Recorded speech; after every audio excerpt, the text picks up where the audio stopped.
નમસ્કાર મિત્રો, engineers education ચેનલમાં આપ સર્વેનું હાર્દિક સ્વાગત છે।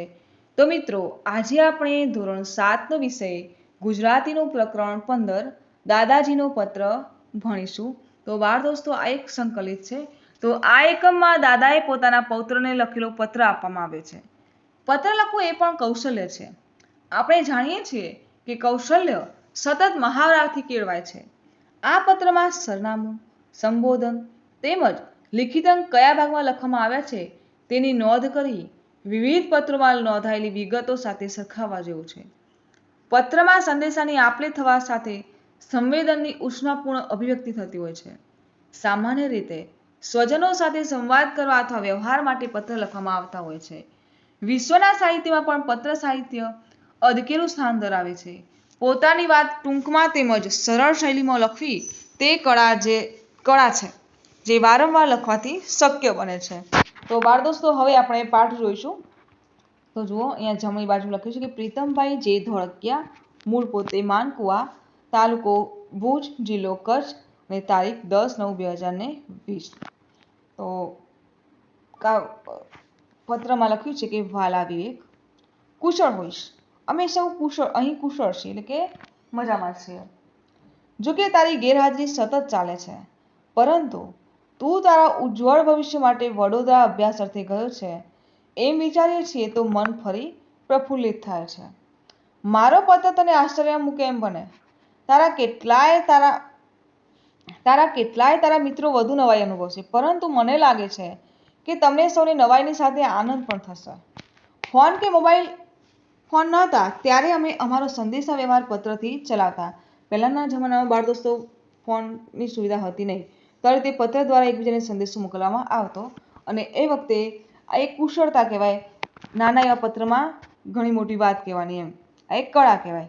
તો સાચું કહું તો ફોનમાં બોલવાનો મહિમા છે, જ્યારે પત્રમાં લખવાનું કૌશલ્યનું મહત્વ છે। અરે બેટા, તને થશે કે દાદા તો રિટાયર્ડ થયા તોય ભણાવવાનું છોડતા નથી, ખરું ને? ખેર, હવે મૂળ વાત પર આવો। ક્યારનોય તને પત્ર લખવા અંગે વિચારતો હતો, આજે એ અનુકૂળતા મળી। તે ફોનથી પપ્પાને પૂછ્યું હતું કે પ્રવાસમાં જાઉં કે કેમ? બેટા, મને લાગે છે કે તે પપ્પાને પૂછ્યું એ તો સારી વાત છે। એમની મંજૂરી તો લેવાની જ હોય, અને વડીલો એ આપે પણ ખરા। પ્રવાસ અને પર્યટન આપણા જીવન ઘડતરમાં ઘણા જ મહત્વના છે। ખરું તો એ છે કે પર્યટન અને પ્રવાસ થકી જ માણસ ઉદાર દિલનો બને છે અને જીવનના રોકડા અનુભવો મળે છે। પ્રવાસ દ્વારા જુદા જુદા પ્રદેશની ભૂગોળ, ઇતિહાસ અને લોક સંસ્કૃતિનો સીધો પરિચય મળે છે। જે તે પ્રદેશના સાંસ્કૃતિક વારસાથી પણ આપણે સૌ પરિચિત બનીએ છીએ। આપણા દેશમાં તો આ પરંપરા યુગ જૂની છે। ઋષિ મુનિઓથી લઈને ગૃહસ્થો પણ દેશાટન અને તીર્થાટન માટે નીકળતા। આપણી ગુજરાતી ભાષામાં અને દેશની બીજી ભાષાઓમાં પ્રવાસને લગતા પુસ્તકો પણ અસંખ્ય છે। મને તરત બે પુસ્તકોના નામ યાદ આવે છે। એક તો કાકા સાહેબ કાલેલકરનું હિમાલયનો પ્રવાસ અને બીજું પુસ્તક તે સુંદરમનું દક્ષિણાયન। દિવાળીની રજાઓમાં શક્ય હોય તો તું એ બે પુસ્તકો જરૂર વાંચજો। બાળ દોસ્તો, તમારે પણ તમારા દિવાળી વેકેશન, ઉનાળા વેકેશનમાં મોબાઈલનો ઉપયોગ ન કરતા આ રીતે પુસ્તકો જરૂરથી વાંચવા જોઈએ। બીજી એક વાત કહેવાની મને બહુ ઉત્સુકતા છે। તારા કહેવાથી હું હવે સારી ફિલ્મો જોવામાં રસ લેતો થયો છું। અગાઉ મને કોણ જાણે કેમ પણ ફિલ્મો પ્રત્યે સૂગ હતી, એટલે કે અણગમો હતો, જોવું ના ગમતું એમ। પણ હવે મને સમજાય છે કે ફિલ્મ અભિવ્યક્તિનું એક સબળ માધ્યમ છે। સારી ફિલ્મો લોકમાનસ પર ધારી અસર કરી શકે છે। બેટા, તારા પપ્પાએ મને જણાવ્યું કે તું ગણિત વિષયના યુનિટ ટેસ્ટમાં પરિણામ નબળું આવવાને કારણે થોડો નિરાશ થયો હતો। હું તને કહું છું કે નિરાશ થવાની જરાય જરૂર નથી। ગણિત વિષય એક શાસ્ત્ર છે, એમાં વધારે સ્વાધ્યાય અને અભ્યાસની જરૂર રહે છે। તું મિત્રોની મદદથી ગણિત વિષયની પાયાની સંકલ્પનાઓથી અવગત થજે, એટલે કે માહિતી મેળવજે એમ। જરૂર સારું પરિણામ મળશે। મેં અનેક સફળ લોકોના જીવન ચરિત્રો વાંચ્યા છે। એમાંના કંઈ બધા દરેક વિષયમાં પ્રવીણ હતા એવું નહોતું। કોઈકને ગુજરાતીમાં રસ હોય, કોઈને અંગ્રેજીમાં રસ હોય, કોઈને સામાજિક, આ રીતે બધાના રસ રુચિ અલગ અલગ હોય, બરાબર?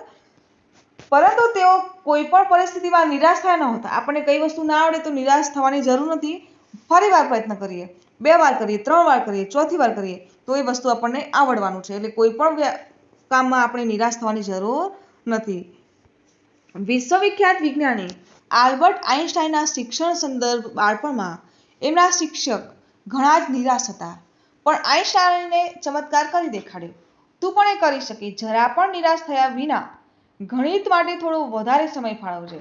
આપણને જે વિષય ના આવડતો હોય બાળ દોસ્તો, એ વિષયમાં આપણે થોડો વધુ સમય ફાળવવાનો. જે સહેલા વિષય છે, જે આપણને ગમે છે, જે ફાવે છે, કે આપણને આ વસ્તુ સંસ્કૃત જેવો વિષય હોય, બરાબર. સંસ્કૃત એ આપણી મતલબ કે સદીઓ પુરાણી ભાષા કહેવાય. એ આપણી સંસ્કૃતિની ભાષા છે, એટલે દરેકને એ ભાષા તરત જ આવડી જાય, બરાબર. તો એમાં આપણે થોડો ઓછો સમય કાઢીએ વાંચવામાં તો એ ચાલે. ગણિત, વિજ્ઞાન એમાં આપણને થોડું જો ઓછું આવડતું હોય તેમાં આપણે વધુ સમય કાઢવો જોઈએ. તો ગણિત માટે થોડો વધારે સમય ફાળવજો. તારા માટે ગણિતના કોયડા અને ઉખાણાને લગતા 2 પુસ્તકો મોકલી આપું છું. વધુમાં કહું તો એની નવરાત્રિની તડામાર તૈયારીઓ થઈ રહી છે. રવિવાર અને દશેરાનો તહેવાર એમ 2 રજાઓ છે. તું આવીશ ને? તું આવે કે ન આવે? દાદા તો વરસાદની જેમ તારી વાટ જોશે. અને છેલ્લે અભ્યાસમાંથી સમય કાઢીને જરૂર વ્યાયામ કરજે જ. સ્વામી વિવેકાનંદની પેલી સૂક્તિ તો યાદ છે ને? લે ફરી યાદ કરાવું. તંદુરસ્ત શરીરમાં જ તંદુરસ્ત મન વસે છે. તારા શિક્ષકો અને મિત્રોને પણ મારા સ્મરણ કરજે. સમય મળે એટલે પત્ર જરૂર લખજે. દાદાજીના આશીષ. તો બાળ દોસ્તો, આપણને આ પત્ર દ્વારા પણ ઘણી બધી એવી શીખ મળી છે, બરાબર. તો આ પાઠને આધારે અહીં જે શબ્દાર્થ છે જેના આપણે અર્થ મેળવીએ તો ઉજ્જવળ એટલે ઉજળું, દૈદીપ્યમાન. મહિમા એટલે પ્રતાપ, યશ. રિટાયર્ડ એટલે નિવૃત્ત. પ્રવાસ એટલે મુસાફરી. પર્યટન એટલે મુસાફરી, સામાન્ય રીતે નાનો પ્રવાસ. લોક સંસ્કૃતિ એટલે લોકોની સંસ્કૃતિ. તીર્થાટન એટલે તીર્થયાત્રા. સંકલ્પના એટલે અવધારણા, વિભાવના. વિશ્વવિખ્યાત એટલે વિશ્વમાં જાણીતું. તડામાર એટલે ધમધોકાર, ઝપાટાબંધ. તો એક શબ્દ સમૂહ માટે એક શબ્દ જોઈશું. તો જિંદગીનું વૃતાંત એટલે જીવન ચરિત્ર. નવરાત્રિઓનો સમૂહ એટલે નવરાત્રિ. સંસ્કૃતિને લગતું એટલે સાંસ્કૃતિક. ઘણા કાળથી ચાલ્યો આવતો રિવાજ એટલે પરંપરા. જુદા જુદા દેશમાં ફરવું તે એટલે દેશાટન. ઉત્તમ ઉક્તિ કે કથન એટલે સૂક્તિ. હવે પાઠને આધારે અહીં કેટલાક પ્રશ્નો છે જેના આપણે જવાબ મેળવવાના છે. તો પ્રથમ પ્રશ્ન છે કે તમે ક્યારે પત્ર લખ્યો છે? કોને? તો હા, મારા દાદાને. મારા દાદા દાદીને શહેરનું વાતાવરણ અનુકૂળ ન આવતું હોવાથી તેઓ ગામડે એકલા રહે છે. તેઓને મોબાઈલ ફોન વાપરતા આવડતું નથી. આથી હું અને મારા દાદા એકબીજા સાથે નિયમિત પત્ર વ્યવહાર કરીએ છીએ. પ્રશ્ન 2. તમે તમારા ગામ કે શહેરની પોસ્ટ ઓફિસે ગયા છો? ક્યારે? તમે ત્યાં શું શું જોયું? તો હું ક્યારેક મારા શહેરની પોસ્ટ ઓફિસે મારા પપ્પા સાથે જાઉં છું. તેઓ મારી નાની બહેનની એક સુકન્યા સમૃદ્ધિ યોજના નામની પોલિસીની રકમ જમા કરવા જાય છે. પોસ્ટ ઓફિસમાં મેં પરબીડિયા, પોસ્ટકાર્ડ, મની ઓર્ડર, કુરિયર વગેરે મોકલવા માટેના કાઉન્ટરો, સ્ટેમ્પ, પોસ્ટકાર્ડ, આંતરદેશીય પત્રો વગેરે વેચાતા લેવાનું કાઉન્ટર, વિવિધ બચત અને પેન્શન યોજનાઓ માટેના કાઉન્ટરો, લોકરોની વ્યવસ્થા વગેરે જોવા મળે છે તે જોયા છે. પ્રશ્ન 3. તમારે વિશ્વની કોઈ વિશિષ્ટ વ્યક્તિને પત્ર લખવાનો હોય તો તમે કોને પત્ર લખો? શા માટે? તો મારે વિશ્વની કોઈ વિશિષ્ટ વ્યક્તિને પત્ર લખવાનો હોય તો હું ભારતના વડાપ્રધાન શ્રી નરેન્દ્રભાઈ મોદીને પત્ર લખું. કારણ કે મારા પપ્પાના જણાવ્યા અનુસાર તેમણે તેમના શાસનમાં દેશની અદ્વિતીય પ્રગતિ સાધી છે. રેલવે, હાઈવે, માળખાગત સુવિધાઓ, નદીઓનું શુદ્ધિકરણ, ઘરે ઘરે નળથી જળ, આવાસ યોજના, જનધન યોજના, કિસાન સન્માન નિધિ યોજના, ગરીબ કલ્યાણ અન્ન યોજના, ઉજ્જવલા ગેસ સિલિન્ડર યોજના, અટલ પેન્શન યોજના વગેરે અઢળક યોજનાઓથી દેશના દરેક વર્ગનું કલ્યાણ થાય તેવા પ્રયત્નો કર્યા છે. તેઓએ આપણા દેશનું નામ સમગ્ર વિશ્વમાં ઝળહળતું કર્યું છે. પ્રશ્ન 4. પત્ર અને મોબાઈલ ફોન બંને પ્રત્યાયન માટે વપરાય છે. બંનેની એક એક વિશેષતા અને એક એક મર્યાદા કહો. તો પત્રની વિશેષતા, તો તે સંદેશા વ્યવહારની ખૂબ જ સરળ અને કિફાયતી પદ્ધતિ છે. પત્રની મર્યાદા, તો તેમાં સમય ઘણો લાગે છે. તેથી બનતી ઉતાવળે જણાવવાના સમાચાર માટે તેનો ઉપયોગ કરી શકાતો નથી. પત્ર મોકલનાર વ્યક્તિને મળ્યો કે નહીં તેની માહિતી પણ મેળવી શકાતી નથી. હવે મોબાઈલ ફોનની વિશેષતા, તો મોબાઈલ ફોનની મદદથી આપણે ગમે ત્યાં રહીને ઈચ્છિત વ્યક્તિને ઝડપથી સંદેશાની આપ-લે કરી શકીએ છીએ. મોબાઈલ ફોનને ખિસ્સા કે પર્સમાં સાથે લઈ જઈ શકાય છે. મોબાઈલ ફોનની મર્યાદા, તો મોબાઈલ ફોનમાંથી થતા ખૂબ જ રેડિયેશનને કારણે વ્યક્તિને સ્વાસ્થ્ય સંબંધી તકલીફો થાય છે. તેનો વધુ ઉપયોગ કરનારી વ્યક્તિમાં ચિંતા, ચીડિયાપણું, હતાશા અને અધીરાઈ જેવા લક્ષણો જોવા મળે છે. પ્રશ્ન 5. તમારા શહેર કે ગામનો પિનકોડ કયો છે? તેનું શું મહત્વ હશે? તો હું મહેસાણા શહેરના વિસ્તારમાં રહું છું. તેનો પિનકોડ છે 384001. પિનકોડ એટલે પોસ્ટલ ઇન્ડેક્સ નંબર એટલે કે ટપાલ સૂચક સંખ્યા. તેના દ્વારા દેશના તમામ વિસ્તારોને એક વિશિષ્ટ સંખ્યાત્મક ઓળખ આપવામાં આવે છે. તેની મદદથી દેશના કોઈપણ ખૂણામાં સરળતાથી પત્રવ્યવહાર કરી શકાય છે. પ્રશ્ન 6. તમને ગમતું ન કરવાની અને ન ગમતું કરવાની શિખામણ મળે ત્યારે તમે વડીલોને શું કહો છો? તો મને ગમતું ન કરવાની અને ન ગમતું કરવાની શિખામણ મળે ત્યારે સ્વાભાવિક રીતે મારી પ્રતિક્રિયાની વડીલોને ખબર પડી જાય છે. છતાં હું વિવેક ખાતર મૌન રહું છું. એની ખબર પણ તેમને પડે છે કે એ મને ગમ્યું નથી. કેટલીક વાર વડીલોની વાત મને ગમતી ન હોય તો એ કેમ વાત ગમતી નથી એની દલીલો પણ કરું છું અને ના છૂટકે તેમનું કહ્યું કરું છું. પરંતુ જો તેમની શિખામણ યોગ્ય હોય તો સમજીને જ એમનું કહ્યું કરું છું. આગળ જોઈશું. પ્રશ્ન 2. પાઠને આધારે સાચું છે કે ખોટું તે જણાવો. વાક્ય નંબર 1. નિયમિત લખવાથી લેખનનું કૌશલ્ય વધે છે, વિકસે છે. તો આ વાક્ય ખોટું છે. વાક્ય 2. પ્રીતમભાઈએ એમના છોકરાના છોકરાને પત્ર લખ્યો. તો આ વાક્ય ખરું છે. 3. પ્રીતમભાઈએ વિવેકને 3-4 પુસ્તકો વાંચવાની સલાહ આપી. તો આ વાક્ય ખોટું છે. 4. આલ્બર્ટ આઇન્સ્ટાઈન વૈજ્ઞાનિક હતા. તો આ વાક્ય ખરું છે. આગળ જોઈશું. પ્રશ્ન 3. શબ્દ અને તેનો અર્થ વાંચો અને ઉદાહરણ મુજબ નવું વાક્ય બનાવો. તો પ્રફુલ્લ એટલે પ્રફુલ્લિત. વાક્ય છે સવારે ચાલવા જવાથી મન પ્રફુલ્લિત બને છે. એવી રીતે પ્રથમ શબ્દ છે સુવાસ એટલે સુરભી. તો વાક્ય છે કે ફૂલની સુવાસથી આખો બાગ મધમધતો હતો. બીજું વાક્ય બનાવીશું કે ઉદ્યાનમાં પ્રવેશતા જ જાણે પુષ્પોની સુરભીએ સ્વાગત કર્યું. બીજું શબ્દ છે રૂવાટું. તો રોમ પુલક. વાક્ય છે કે દિવાળીભાઈનું ગીત સાંભળી મારા રૂવાટા ઊભા થઈ ગયા. બીજું વાક્ય બનાવીશું કે સંગીતના સુકોમળ સૂરો સાંભળી રોમ રોમ પુલકિત થઈ ઉઠે છે. ત્રીજો શબ્દ છે રચના. રચના એટલે ગોઠવણ, વ્યવસ્થા. વાક્ય છે કુદરતની બધી રચના સુંદર અને ઉત્તમ છે. બીજું વાક્ય બનાવીશું કે વડ ને ટેટા ને વેલા ને તરબૂચ કુદરતની વ્યવસ્થા કેવી અદ્ભુત. આગળ જોઈશું. પ્રશ્ન 4 જોઈશું. નીચેના જોડકા જોડો. તો પ્રિય તો આમાં શું આવશે? પ્રિય મિત્ર. પૂજ્ય તો પૂજ્ય પિતાજી. 3. આદરણીય તો આદરણીય સ્વામી સચ્ચિદાનંદજી. ચિરંજીવી. ચિરંજીવી કોના માટે વપરાય? તો પૌત્ર માટે. તો પૌત્ર વિરલ. આગળ જોઈશું. પ્રશ્ન 5. નીચેના વાક્યો વાંચી તેમાં નામને બદલે વપરાયા હોય તેવા પદો નીચે લીટી દોરો. પ્રથમ વાક્ય છે કે અંધારામાં કોઈક આવતું હોય તેમ લાગ્યું. તો નામને બદલે કયો શબ્દ વપરાયો છે? કોઈક. બીજું જ્યાં સફાઈ થતી હતી ત્યાં સારું દેખાતું હતું. તો આમાં જ્યાં નીચે લીટી કરીશું. 3. એમણે પોતે ઝાડુ પકડીને સફાઈ કરવા માંડી. તો આમાં નામને બદલે શબ્દ વપરાયો છે તે એમણે. 4. મેં જાતે આ વાત કહી હતી. તો આમાં મેં જાતે નીચે લીટી કરીશું. આગળ જોઈશું. 5. પ્યાલામાં થોડુંક દૂધ હતું. તો થોડુંક નીચે લીટી કરીશું. 6.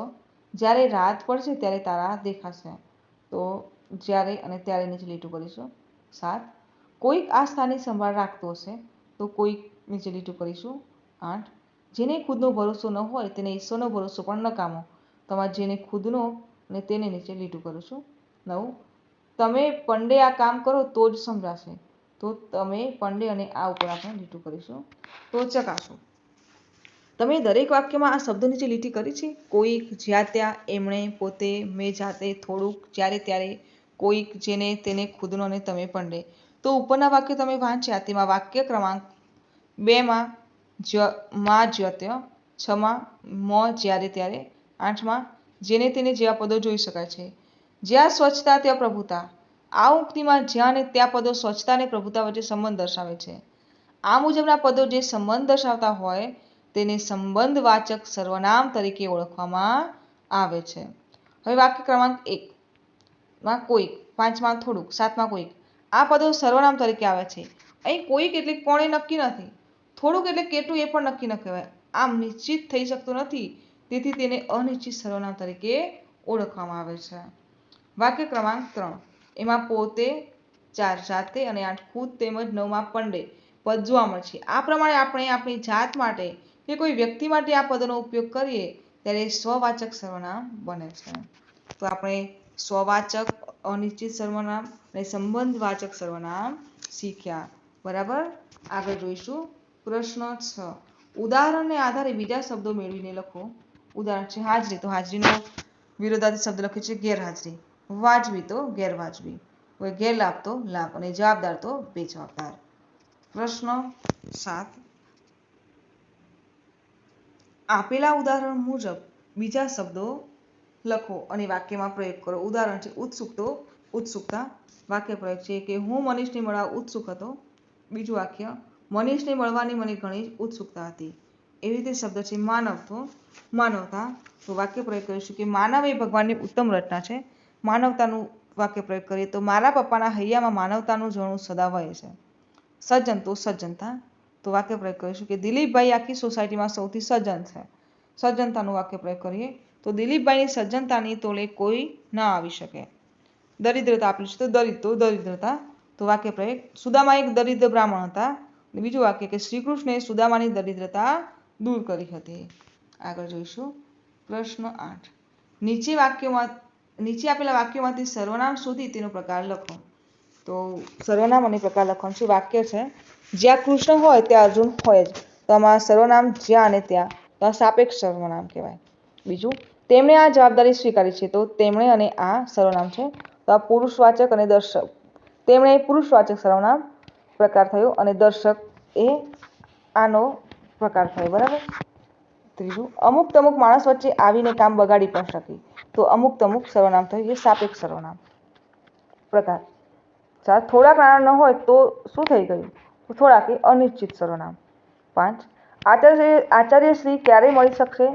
તો ક્યારે એ પ્રશ્નવાચક સર્વનામ થયું. 6. સરદારે જાતે જ પોતાની કાકબલાઈ ફોડી હતી. તો જાતે એ સ્વવાચક સર્વનામ થયું. 7. એનું બાળપણનું નામ નરેન્દ્ર હતું. તો એનું એ પુરુષવાચક સર્વનામ. 8. એમના પત્રમાં આખરે શું લખ્યું છે? તો એમના એ પુરુષવાચક સર્વનામ થયું. 9. તે શાળામાં નિયમિત આવે છે. તો તે પણ પુરુષવાચક સર્વનામ થયું. 10. જેમનું નામ યાદીમાં હોય તેમનું ધ્યાન દોરો. તો જેમનું અને તેમનું એ સાપેક્ષ સર્વનામ થયું. પ્રશ્ન 9 જોઈએ. નીચે આપેલા વાક્યોને નિષેધ અથવા તો નકારવાચક વાક્યમાં ફેરવો. તો પ્રથમ ઉદાહરણ આપેલું છે સાદું વાક્ય કે તે નાટકમાં ભાગ લેશે. નિષેધ વાક્ય બનાવીશું કે તે નાટકમાં ભાગ નહીં લે અથવા તો તે નાટકમાં ભાગ લેશે નહીં. બરાબર. એવી રીતે વાક્ય છે કે મોહન દાદા ઉદાર દિલના હતા. તો નિષેધ વાક્ય બનાવીશું કે મોહન દાદા ઉદાર દિલના ન હતા.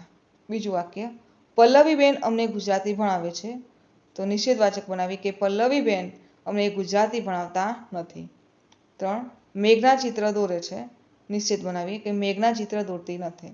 4. વિશાળ સાયકલ લઈને ગયો છે.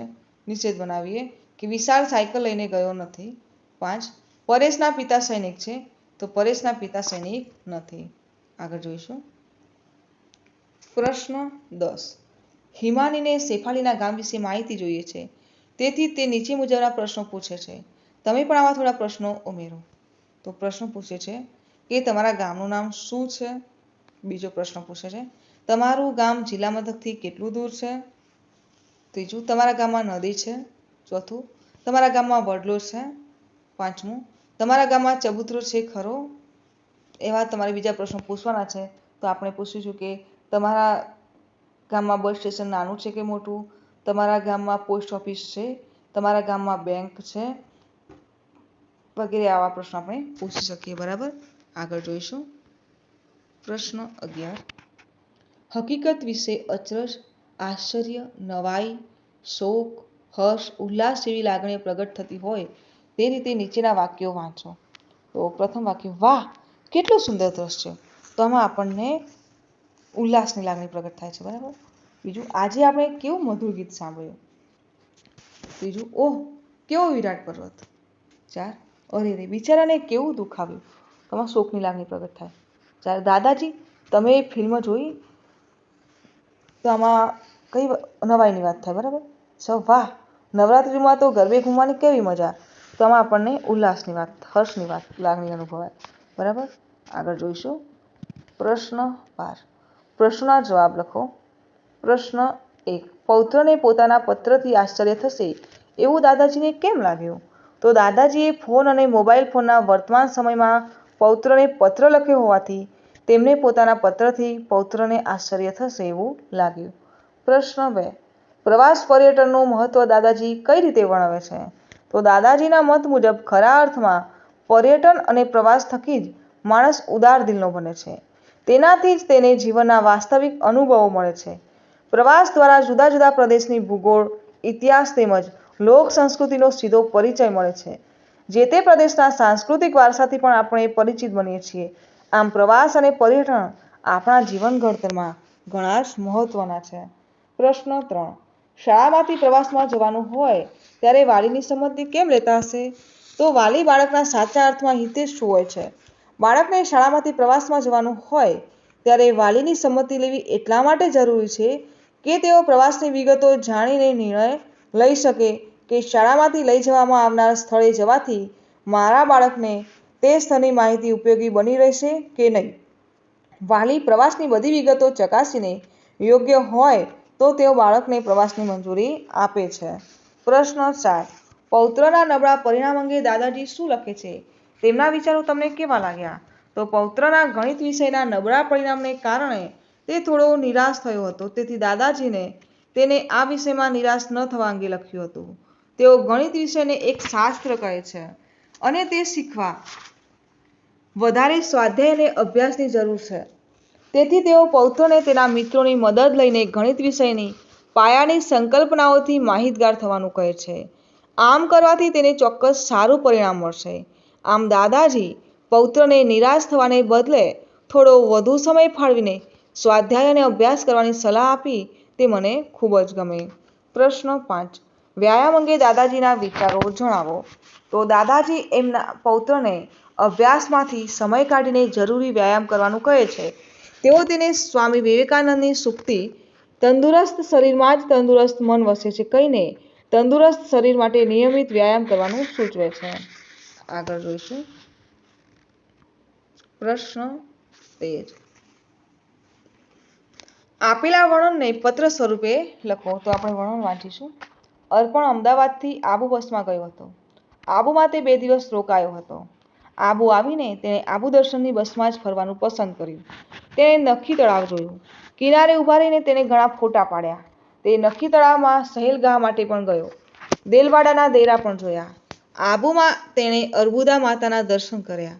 એમાંય આબુના સૌથી ઊંચા ગુરુ શિખર પર ઊભા રહીને નીચેના કોતરો જોઈ રહેવાની બહુ જ મજા આવી. અર્પણે આબુથી પાછા વળતા નક્કી કર્યું કે તે દર વર્ષે આબુ આવશે. તો જુઓ, આપણે અહીં પત્ર લખવાનું છે. બરાબર. તો જુઓ, અહીં આપણે પ્રિય મિત્ર ધ્રુવ લખેલો છે અને લિખિતણ છે તારો પ્રિય મિત્ર અર્પણ. તો આપણે અર્પણનું એડ્રેસ પહેલાં લખવું પડશે ઉપર. તો આપણે લખીશું કે અર્પણ પ્રજાપતિ, સ્મૃતિ 3, સમર્પણ સોસાયટી, મહેસાણા 384001, તારીખ 2/4/2024. એટલું લખીશું. અને પછી અહીંયા લખ્યું છે કે પ્રિય ધ્રુવ, શરૂઆત કરેલી છે કે મજામાં હોઈશ. હું હમણાં થોડા દિવસ પહેલાં આબુના પ્રવાસે જઈ આવ્યો. આપણે આગળ લખીશું. અમે શુક્રવારે રાત્રે ઘરેથી નીકળી શનિવારે વહેલી સવારે અંબાજી દર્શન કરીને 10 વાગ્યાની આસપાસ આબુ પહોંચી ગયા હતા. અમે આબુ 2 દિવસ રોકાયા હતા. આમ તો અમે આબુ અમારી કાર લઈને ગયા હતા, પણ આબુ દર્શન માટે આબુ દર્શનની ત્યાંની બસનો જ ઉપયોગ કર્યો. 2 દિવસ હોટલમાં રોકાયા અને ત્યાંના કુદરતી દ્રશ્યોની મન ભરીને મજા માણી. બીજા દિવસે સવારે બસમાં બેસીને આબુનું સૌથી રમણીય એવું નખી તળાવ જોયું. તળાવને કિનારે સુંદર ફોટોગ્રાફ્સ લીધા. નખી તળાવમાં બોટિંગની મજા માણી. ત્યાંથી દેલવાડાના દેરા જોવા ગયા. ત્યાંની કોતરણી અને નકશીકામ જોઈ હું તો દંગ રહી ગયો. પથ્થરમાં આટલી ઝીણી કોતરણી, દરેક પિલર, ઘુમ્મટ, એની અંદરની બાજુ, દિવાલોની નકશી જોતો જ રહ્યો. ત્યાંથી અમે ગુરુ શિખર પર આવેલા અર્બુદા માતાના મંદિરે દર્શન કરવા ગયા. ગુરુ શિખર ઉપર ઊભા રહીને નીચે નીચેની બાજુ કોતરો જોવાની મજા કંઈ ઓર હતી. સનસેટ પોઈન્ટ પર આથમતા સૂર્યને જેણે જોયો નથી તેણે જાણે કશું જોયું નથી. આબુની રમણીયતા મન ભરીને માણીને અમે હોટલ પર આવ્યા. થોડીવાર પછી ચેકઆઉટ કરી કારમાં બેસી ઘર તરફ વળ્યા. મેં મનોમન દર વર્ષે આબુ આવવાનું નક્કી કર્યું. એ કુદરતી સુંદરતા હું પત્ર દ્વારા તને પાઠવું છું. માણ્યું તેનું સ્મરણ કરવું એ એક લાણું. હું ઈચ્છું છું કે તું પણ તારા મમ્મી પપ્પા સાથે એકવાર અચૂક આબુ દર્શને જજે. પત્રનો પ્રત્યુત્તર પાઠવજે. લિખિતન તારો મિત્ર અર્પણ. આગળ જોઈશું.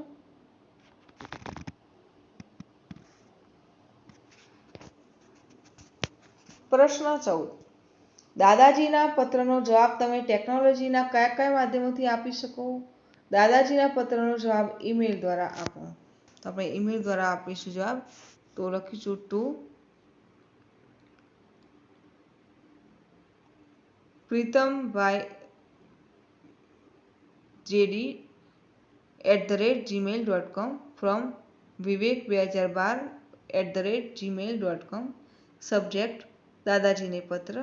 હવે મેલમાં આપણે લખીશું કે પૂજ્ય દાદાજી, સાદર વંદન. આપશ્રીની તબિયત સારી હશે. ઘરના બધા મજામાં હશે. હું આમ તો મજામાં છું, પણ આપની ખૂબ યાદ આવે છે. વાંચતો હોઉં તો પણ આપની યાદ આવે છે. આપશ્રીએ મને વર્તમાન પ્રવાહથી અલગ કરીને આશ્ચર્યમાં મૂકી દીધો છે. આથી મેં પણ આપશ્રીના પત્રનો જવાબ ફોન દ્વારા આપવાને બદલે પત્ર લખીને આપવાનું નક્કી કર્યું. આપની વાત સાચી છે કે પત્ર લેખન એક કળા છે. પત્ર લખવાથી આપણું મન પણ પુલકિત થયું છે. મારું મન પણ પુલકિત થયું છે. પપ્પાએ મને કહી દીધેલું છે કે શાળામાંથી પ્રવાસ જવાનું હોય તો મારી પરવાનગી લેવાની જરૂર નથી. તું નામ લખાવી શકે છે. પરંતુ તમે શીખવેલ સંસ્કાર મુજબ પ્રવાસ અંગેની માહિતી આપીને પ્રવાસ જવાની પરવાનગી માંગી, જે તેઓએ આપી દીધી છે. આપણે ગુજરાતીઓ પ્રવાસના ખૂબ જ શોખીન હોઈએ છીએ, એવું રાજસ્થાનથી ભણવા આવેલો મારો મિત્ર કહે છે. તમને સારી ફિલ્મો જોવામાં રસ જાગ્યો છે તે જાણીને મને ખૂબ જ આનંદ થયો. પપ્પાની પેનડ્રાઈવમાં આપણી સંસ્કૃતિને આધારે બનેલી ખૂબ સુંદર ફિલ્મો છે. તેને પણ જુઓ તેવો મારો પ્રેમપૂર્વક આગ્રહ છે. ગણિતના યુનિટ ટેસ્ટમાં ગાણિતિક સિદ્ધાંતો સમજાયા નહોતા, તેથી મારા ઓછા ગુણ આવ્યા હતા. આપનો પત્ર વાંચીને આપના માર્ગદર્શન પ્રમાણે હું અભ્યાસ કરું છું. આગામી પરીક્ષામાં હું અચૂક સારા ગુણ મેળવીશ. તમે શીખવ્યું છે તે પ્રમાણે હું નિયમિત વ્યાયામ કરું છું. સ્વાધ્યાય સારું છે. આ વખતે તબિયતને કારણે એક પણ રજા લેવી પડી નથી. મમ્મી પપ્પા અને મીનાને મારી યાદ આપજો. લિખિતન આપનો લાડકો વિવેક. હવે આગળ જોઈશું. પ્રશ્ન 15. શબ્દ ટ્રેનમાંથી શબ્દો શોધીને વાક્ય બનાવો. ઉદાહરણ છે: તથ દાદાજીએ નામો વિગ પોતાના તખેવું પૌત્ર નેણી એ ગુ પત્ર જ લખ્યો પજન. તો જુઓ અહીંયા શબ્દ ટ્રેનમાંથી આપણે શબ્દો છૂટા પડીને વાક્ય બનાવવાનું છે કે દાદાજીએ પોતાના પૌત્રને પત્ર લખ્યો. એ રીતે વાક્ય છે. શબ્દ ટ્રેન છે: નામ ખાટા તાપ ફળોમાંથી વજ વિટામિન ડેથી સી વી મળે છે મજા. તો વાક્યમાં છે કે ખાટા ફળોમાંથી વિટામિન સી મળે છે. બીજું છે: સાવજ બધાયો જોજો કસરત નાડી કરે વાતો જ તંદુરસ્તીમાં જળવાઈ રહેજો. તો બધા જો કસરત કરે તો જ તંદુરસ્તી જળવાઈ રહે. ત્રીજું: કાજ આજે વિગે પત્રનું ભાજો સ્થાન હું ઈમેલે ગાયણ યો લીધું ટીછેવીન. તો આજે પત્રનું સ્થાન ઈમેલે લીધું છે. તો બાળ દોસ્તો, અહીં આપણો પાઠ પૂર્ણ થાય છે. તો જો આપને મારો વિડીયો ગમ્યો હોય તો વિડીયોને લાઈક કરો, શેર કરો અને મારી ચેનલ એન્જિનિયર્સ એજ્યુકેશન ચેનલમાં જો આપ નવા હો તો મારી ચેનલને સબસ્ક્રાઈબ કરો અને જોતા રહો એન્જિનિયર્સ એજ્યુકેશન ચેનલના નવા વિડીયો. મારો વિડીયો સંપૂર્ણ જોવા બદલ આપ સર્વેનો આભાર.